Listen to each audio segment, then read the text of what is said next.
I mean, there's always, every time something's changed, there's going to be hate. I mean, people that grew up with Superman, Batman from, back in the day, they have a lot of continuity that they think about. They're worried about, oh, does this not matter anymore? Well, I mean, the comics are still there. The stories have still been told.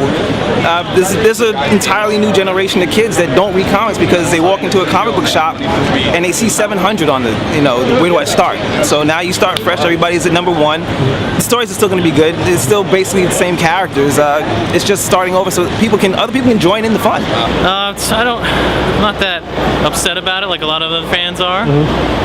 Probably because I lived through '85 where they did the same thing and good things came from it, so I'm optimistic. Okay, I can understand and see their point, but here's the funny thing. Marvel, how many times have they had reboots? How many times have they done stuff like World War Hulk? Oh, it happened. No, it didn't really happen. Jean Grey's dead. Jean Grey's alive.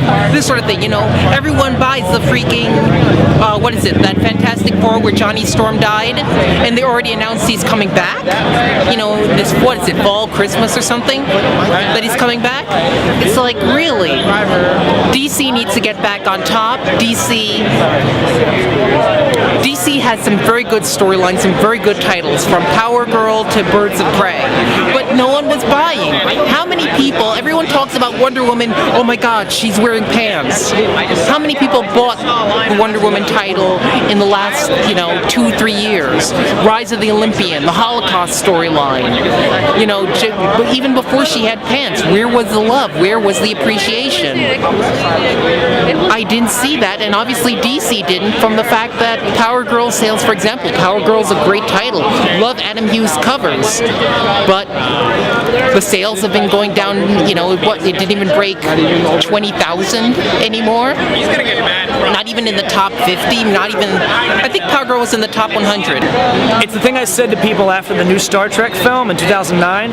I was at the premiere of it, not the premiere, but I was at opening night. And there are all these old people complaining, oh, it's not the same, it's not Star Trek, and whatever. And I said, this is either going to die out or something new has to happen. And then you have a Chipotle cup because you're fat. The old Star Trek films, all those old series that I love too, they all still exist, and you can go back and watch them anytime you want.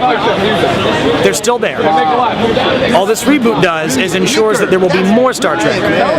If you don't want, So this is what I say about the reboot to the people who don't like it. You can go back and you can read the classic stuff, the Golden Age, the Silver Age, the 90s, Identity Crisis, all that. It's still there. But DC Universe is either going to continue on and progress into the future and change, adapt to the audience, or it's going to become so complicated and obscure that no one's going to care anymore. So I say give it a chance. If you don't like it, you can go back and read the old stuff. People are afraid of change, so rather than allow something to happen, they'd rather be like, no, don't do this, you're gonna screw up everything. So why don't you just let them do something, and then if you don't like it, make a fervor, and then things will probably go back to normal. I was one of those people that when I first heard, I was really upset. I was just not, I wasn't happy. These are comics I know and I love. I've been reading Birds of Prey, and I was reading Sirens and a lot of Batman stuff. And then the more they announced the reboot, the more I realized it's allowing me to read titles I would have never read. I would never read an Aquaman comic, but I love Mira from Brightest Day and Blackest Night, so here I am picking up Aquaman. I can start right at the beginning of the run, and I think it's good. I think it's gonna surprise a lot of fans, and I think with the whole Flashpoint event and how they're gonna link everything together, I think it's gonna be more of a restart. They're not gonna get rid of all this old stuff, and I think that's what everyone was worried about. And I don't know, I have faith in DC. Well, the thing is, the only titles that have consistently broke the sales in the last 2-3 years are only been Batman, and thanks to Geoff Johns' writing, Green Lantern. That's it. The top 25 and only a handful of DC comics? What's up with that? I understand wanting to stay the same and everything else like that, but it's like, with all the years of continuity, some like Batman dating back to 1986, where is the chance for new readers to get in? I mean, mean, every movie you see that is based on a comic or a video game is always a reboot. So I mean, this has been done so many times. It's just not in the comic book field. And like I said, it's like an alternate reality. It's Marvel's done it how many times? So sure, DC, why not? Gotta take a chance. If it fails, then they're like, okay, we won't do this anymore. They're like, okay, everybody, we're just kidding. This was just, you know, a little jokey joke. Everything's back to normal. You might find you like something. There's 52 new titles.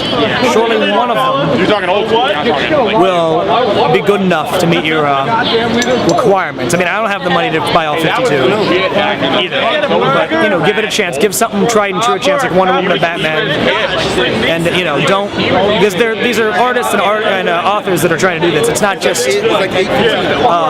publicity crap. You know, it's real people trying to make a living. So give them a chance to tell the stories their way. And to anyone that's worrying, it'll be okay at the very worst. You can just start doing Marvel and indie titles. It won't be that bad. Comics are good.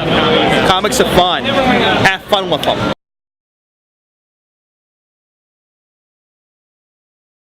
Expletive deleted, what critics say. How's that?